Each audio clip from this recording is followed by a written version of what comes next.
नमस्कार बच्चों, हिंदी विद कंचन में आप सबका सहर्ष स्वागत है। इसके पहले हमने 3 पाठ पढ़े हैं। आज हम पढ़ने जा रहे हैं 10वीं कक्षा का चौथा पाठ, वो है मन। मन एक पूरक पठनात्मक कविता है और ये पूरक पठनात्मक कविता जो है ये विकास परिहार जी ने लिखी है। विकास परिहार जी, इनका जन्म 1983 गुना जिले में, जो कि मध्य प्रदेश में है, वहाँ हुआ। विकास परिहार जी ने 2000 से 2006 तक भारतीय वायुसेना को अपनी सेवाएं दी। फिर पत्रकारिता के क्षेत्र में उतरने के बाद वे रेडियो से जुड़े। साहित्य में विशेष रुचि होने के कारण नाट्य गतिविधियों से भी ये जुड़े रहे। मन जो ये पूरक पठनात्मक कविता है, यह कविता को हाइकू कहा जाता है। हाइकू यह जापान की लोकप्रिय काव्य विधा है और हाइकू विश्व की सबसे छोटी कविता कही जाती है। 5वें दशक में हिंदी साहित्य ने हाइकू को खुले मन से स्वीकार किया है। हाइकू कविता 5, 7, 5 कुल मिलाकर होते हैं 17 वर्ण। तो 17 वर्णों के ढांचे में लिखी जाती है।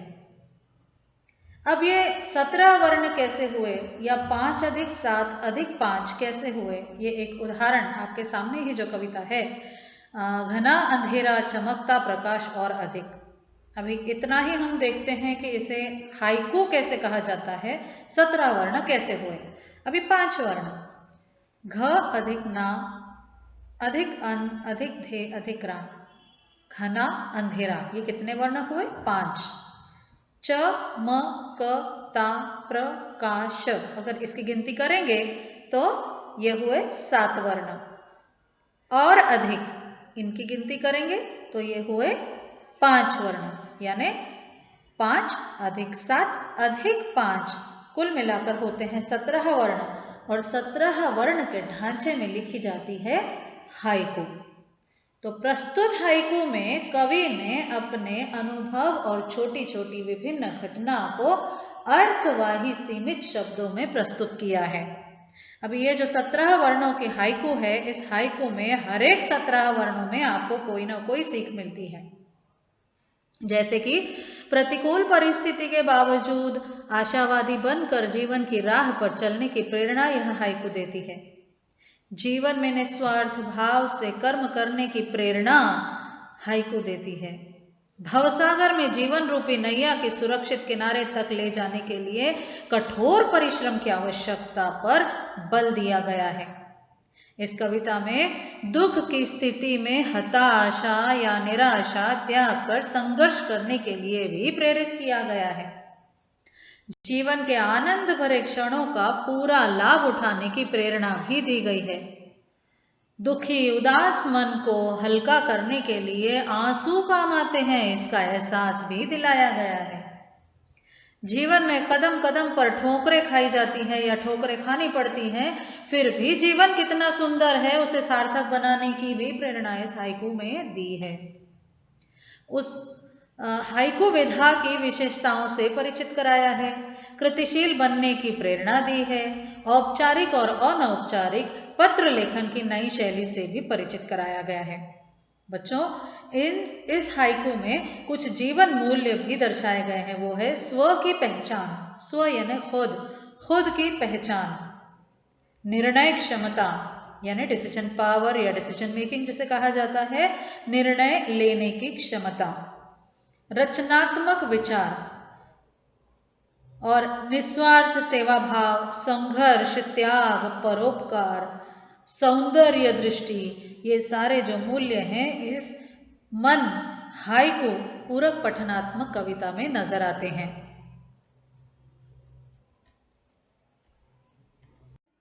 बच्चों, अब आगे बढ़ते हैं, देखते हैं कविता का सरल अर्थ। घना अंधेरा चमकता प्रकाश और अधिक। प्रत्येक मनुष्य के जीवन में अनेक परेशानियां होती हैं या नहीं? जी। तो जब अंधेरा घना होता है तब प्रकाश और अधिक चमकता है, अर्थात जब प्रतिकूल परिस्थितियां घने अंधकार के रूप में हमें घेर लेती हैं तब वहीं से एकाएक प्रकाश की किरणें फूट पड़ती हैं। जीवन में दो प्रकार की परिस्थितियां होती हैं, एक होती है प्रतिकूल, दूसरी होती है अनुकूल। प्रतिकूल यानी विरुद्ध परिस्थिति और अनुकूल यानी जो हमारे जीवन में हमारे जीवन के अनुसार या फिर हमारे जीवन को जो लागू होती है, खुशी खुशी जो जीवन जीने का क्रम चलता है, उसे कहते हैं प्रतिकूल परिस्थिति। जैसे कि एक उदाहरण है कि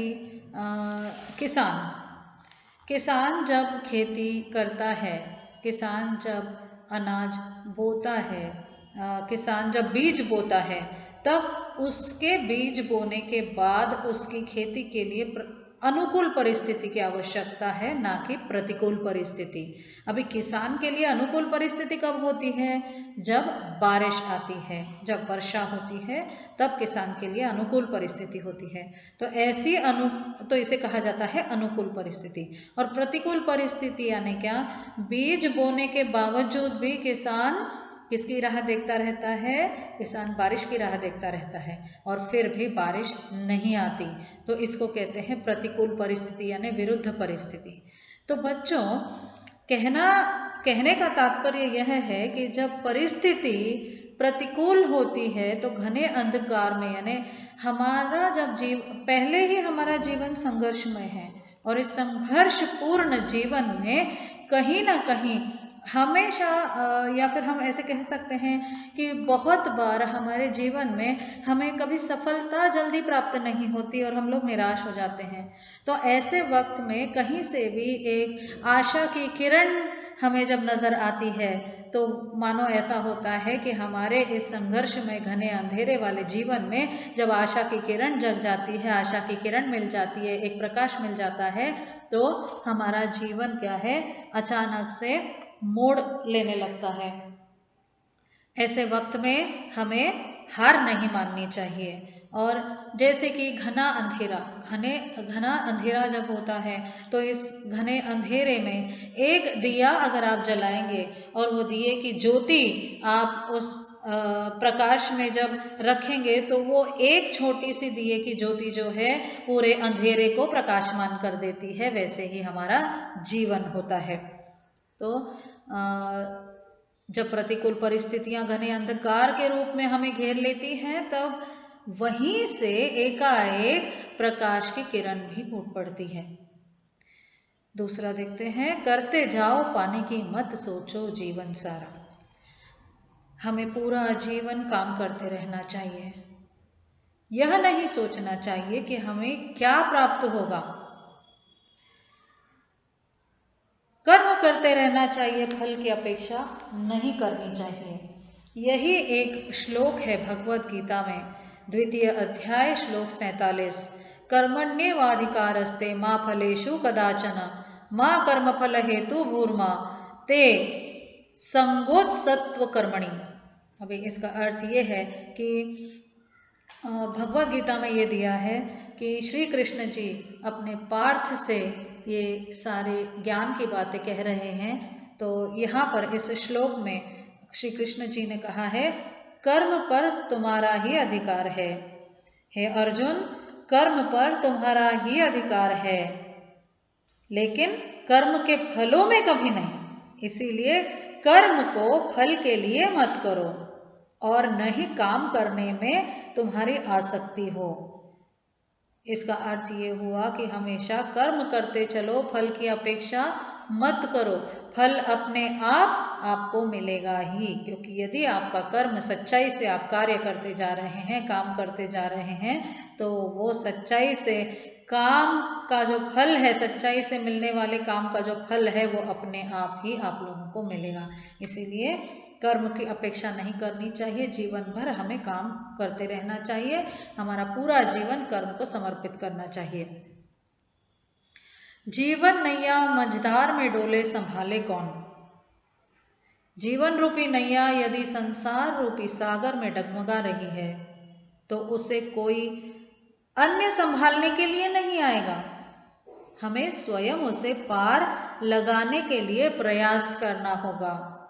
अगर हमारी नैया, कौन सी नैया, जीवन रूपी नैया जो है वो इस संसार रूपी सागर में कहीं बीच मझधार में फंस जाती है, कोई भी हमें परेशानी आ जाती है तो हमें वह छोड़कर नहीं जाना है, हमें निराश नहीं होना है।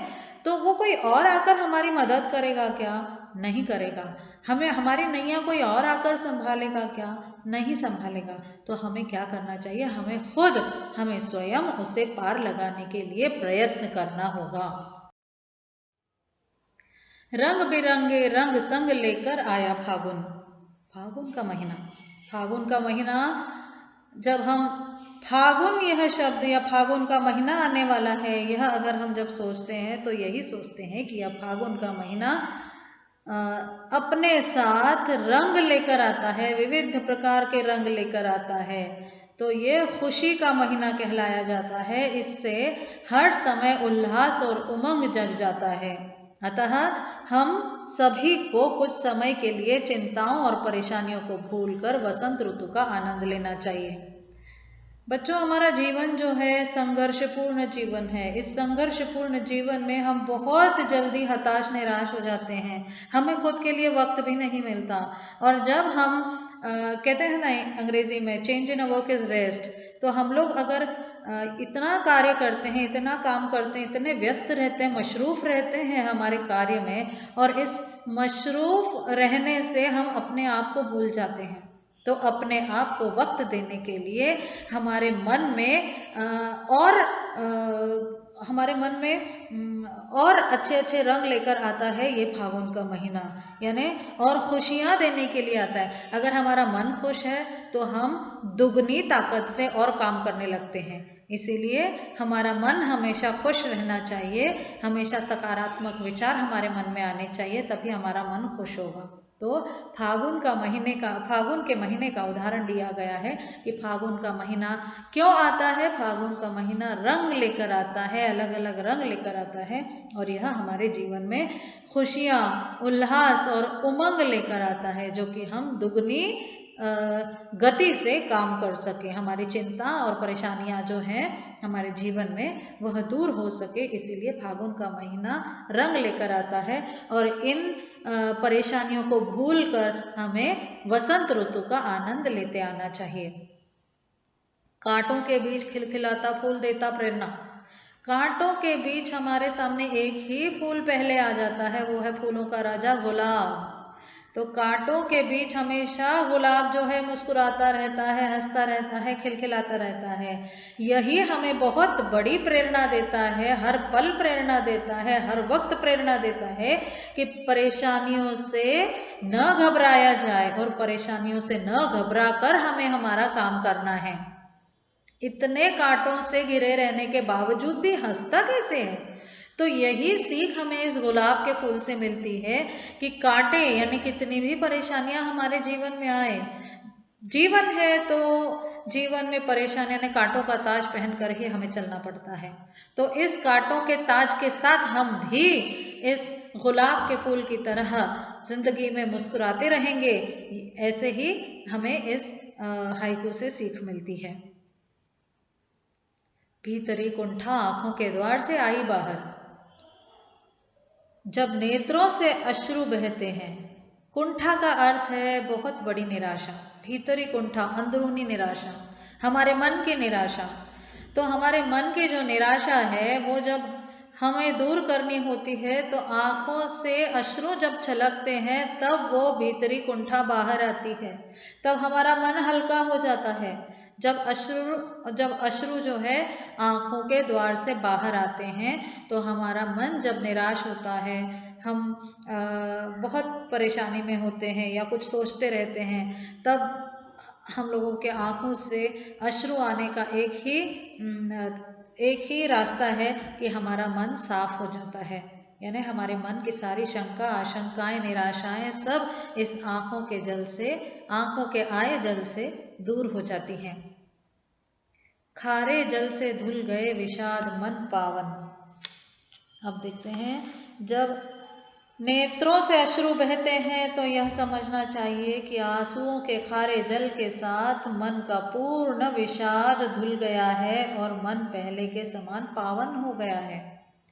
मन को पवित्र करने के लिए, मन को पावन करने के लिए, हमारे मन के जो परेशानियां हैं, हमारे मन की परेशानियां धोने के लिए ये जो आँखों से, नेत्रों से जो अश्रु बहते हैं वो अश्रु खारे खारे होते हैं, यानी समुद्र के जल की तरह खारे होते हैं। लेकिन ये आंसू जो है ये जब बाहर आते हैं तो हमारे मन की परेशानियां धुल जाती हैं और हमारा मन पूर्णतः साफ सुथरा हो जाता है। जब भी हम कोई परेशानी में बैठे रहें, जब भी हम कोई तकलीफ में रहेंगे, अगर हम खुद को एकाकी समझ रहे हैं, अकेलापन महसूस हो रहा है, तो ऐसे वक्त में हमारे आंसू हमारे मित्र बनकर हमारा साथ देते हैं। तो इन आंसुओं को हमेशा अपना मित्र बनाए रखिए और जब भी कभी आप अपने आप को अकेला पाएं, जब भी कभी आप अपने आप को ऐसे समझते हैं कि आज मेरे पास और कोई नहीं है समझाने के लिए, या मेरे मन की जो निराशा है वो दूर करनी है, तो अपने आप ही जब अश्रु छलकने लगेंगे तो आपका मन जो है वह साफ हो जाएगा।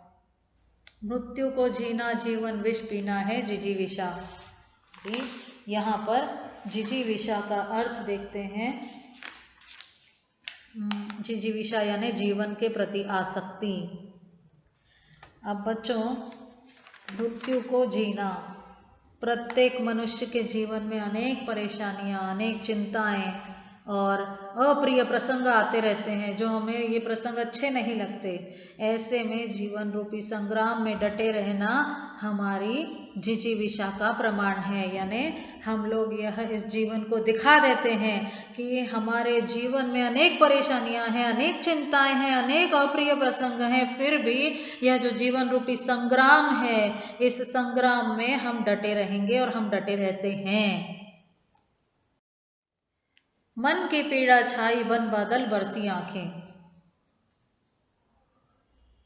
जब आकाश में बादल बहुत घने होते हैं ना बच्चों, तभी क्या होता है? तभी बारिश होती है, तभी वर्षा होती है। और इसी प्रकार जब मन की पीड़ा बहुत गहरी हो जाती है तो वह बादल बनकर आंसुओं के रूप में बरसने लगते हैं। हमारे मन की पीड़ा हम बाहर कैसे लाएं?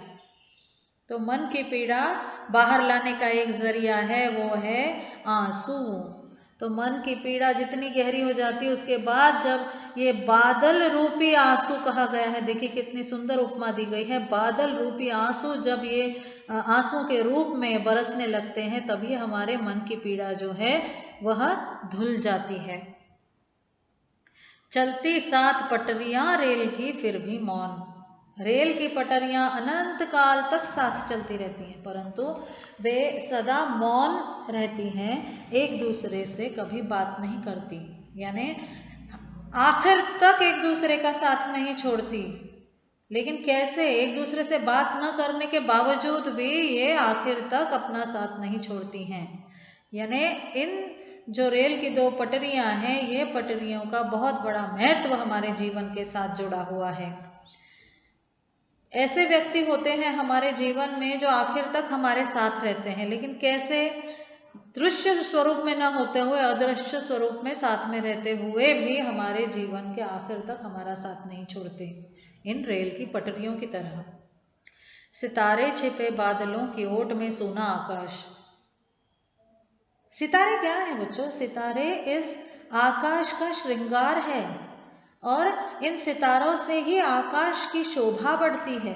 तो ये जो सितारे हैं, जैसे सितारे बादलों की ओट में छिपे हैं, आकाश सोना हो जाता है। हमें सोना आकाश अच्छा नहीं लगता, हमें हर चीज सुंदर अच्छी लगती है, सौंदर्य अच्छा लगता है मनुष्य को। तो आकाश जो है, आकाश किससे शोभा देता है या शोभायमान होता है? आकाश शोभायमान होता है सितारों से। और अगर सितारे ही बादलों की ओट में छिप गए तो आकाश सूना हो जाता है, अच्छा नहीं लगता।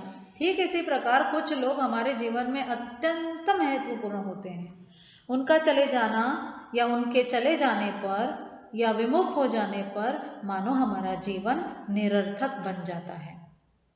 हमारे जीवन को अर्थ देने वाले हमारे जीवन में 2 महत्वपूर्ण लोग हैं, वो कौन है, वो दो व्यक्ति कौन है? वो है हमारे माता पिता। हमारे माता पिता के बगैर हम सोच भी नहीं सकते। ऐसे ही जीवन में व्यक्ति महत्वपूर्ण होते हैं जिनके बगैर हम सोच नहीं सकते, और वे अगर हमारे जीवन से चले जाएं या वे हमारे जीवन से विमुख हो जाएं तो हमारे जीवन को कोई अर्थ नहीं रहता। तुमने दिए जिन गीतों को स्वर हुए अमर। कवि के अंदर अनोखा सामर्थ्य है।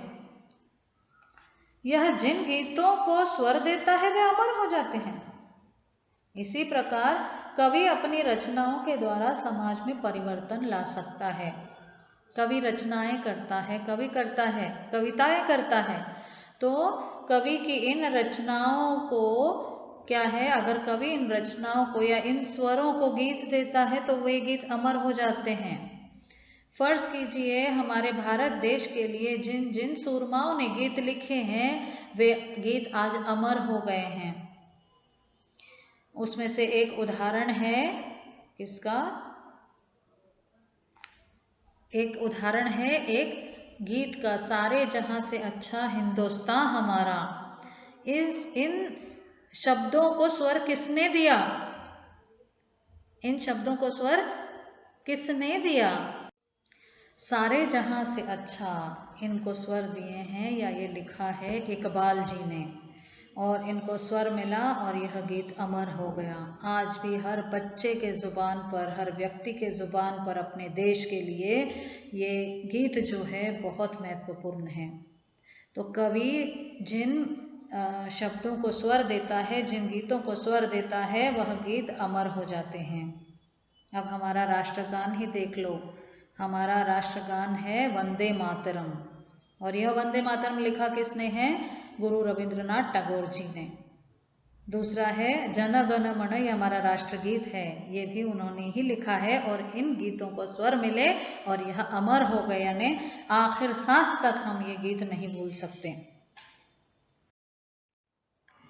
सागर में भी रहकर मछली प्यासी ही रही। कितनी सुंदर कल्पना बताई गई है कि सागर में अथाह जल राशि है, परंतु खारा होने के कारण, अथाह होने पर भी वह जल राशि पीने योग्य नहीं होती। क्या आप समुद्र का पानी पी सकते हैं? नहीं। वैसे ही समुद्र में मछली है, इतने अथाह सागर में भी मछली यह पानी पी नहीं सकती, वह प्यासी ही रहती है। उसी प्रकार कोई व्यक्ति कितना भी बड़ा धनवान क्यों न हो जाए, यदि वह किसी जरूरतमंद के काम न आ सका तो उसका जो बड़प्पन है वह बड़प्पन व्यर्थ है। इसीलिए हमारे जीवन में या इस संसार में कोई भी ज़रूरतमंद हो उसकी हमें मदद करनी चाहिए, और अगर हम उसके काम आ सके तो यह हमारा जीवन जो है वह सार्थक बन जाता है, वह व्यर्थ नहीं जाता। तो बच्चों, यही सारी सीख जो है, बहुत सारी बातें हमें इस कविता द्वारा, मनपूरक पठनात्मक हाइकू द्वारा बताई गई हैं। यह हाइकू जो है काम करते रहने की प्रधानता देती है, संकट की स्थिति में अविचल रहने का प्रयास कराती है, जीवन के प्रति आशावादी दृष्टिकोण रखती है, सफलता के लिए संघर्षशील बनना चाहिए यह बताती है। हंसना रोना जीवन के इन दो पहलुओं का महत्व समझाया गया है। जीवन में उतार चढ़ाव स्वाभाविक है।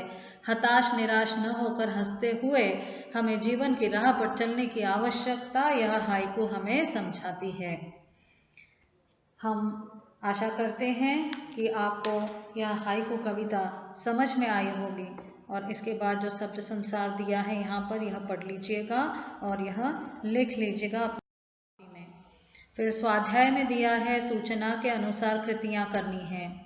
तो इसमें निम्नलिखित हाइकू द्वारा मिलने वाला संदेश जो है, यहाँ पर 2 पंक्तियाँ दी गई हैं। इन 2 पंक्तियों का जो संदेश आपको मिलता है इस कविता द्वारा या इस हाइकू द्वारा, तो आपने वह लिखना है।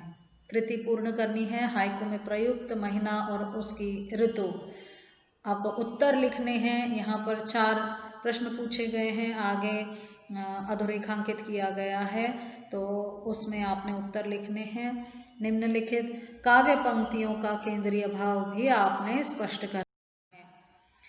वक्तृत्व प्रतियोगिता में प्रथम स्थान पाने के उपलक्ष्य में आपके मित्र या सहेली ने आपको बधाई पत्र भेजा है, उसे धन्यवाद देते हुए निम्न प्रारूप में पत्र लिखना है। ये उपयोजित लेखन का भाग है। तो बच्चों, आशा करती हूँ कि आपको यह समझ में आया है पाठ, और फिर से एक बार यह कविता पढ़िएगा, और यह जो YouTube चैनल पर आपको इसका अर्थ समझाया गया है फिर से एक बार सुनिएगा। आपको अगर कोई दिक्कत है, कोई परेशानी है या फिर कोई क्वेरी है तो 9422081128 पर आप कॉल कर पूछ सकते हैं। धन्यवाद। फिर मिलेंगे अगले पाठ के साथ। देखते रहिएगा Hindi with Kanchan ma'am on YouTube।